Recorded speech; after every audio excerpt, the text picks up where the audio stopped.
Airstrikes on Gaza continue as the Israeli-Hamas ceasefire has broken down, leading to widespread chaos and untold civilian death.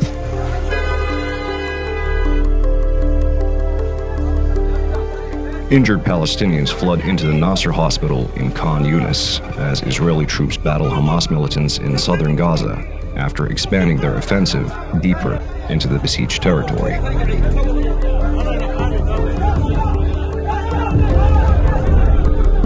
The IDF has released images of what it says are strikes against what it identifies as rocket launchers of Hamas fighters in the Gaza Strip. However, there is currently no independent confirmation of these being valid military targets. We've seen a much more targeted request for evacuations here, where the Israeli Defense Forces have identified specific neighborhoods where they plan to conduct military operations and urged in advance of those operations the people in those neighborhoods to move, rather than telling an entire city or an entire region to vacate. That is an improvement on what's happened before. Meanwhile, as the United States considers the situation in Gaza as an improvement, the IDF has recently announced an expansion of its operations into Gaza.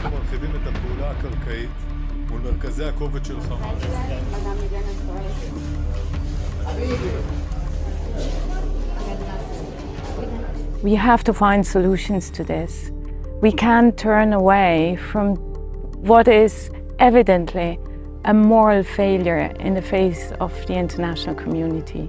I've just visited the European Gaza hospital, and the things I saw there is beyond anything that anyone should be in a position to describe.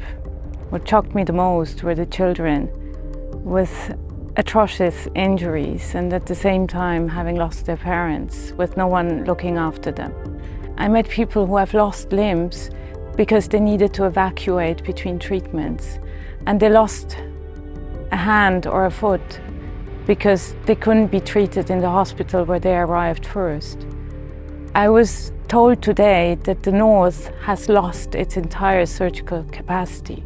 We need to provide protection to the civilians in Gaza, to the women and children, to the elderly people that I saw today that have nowhere to go.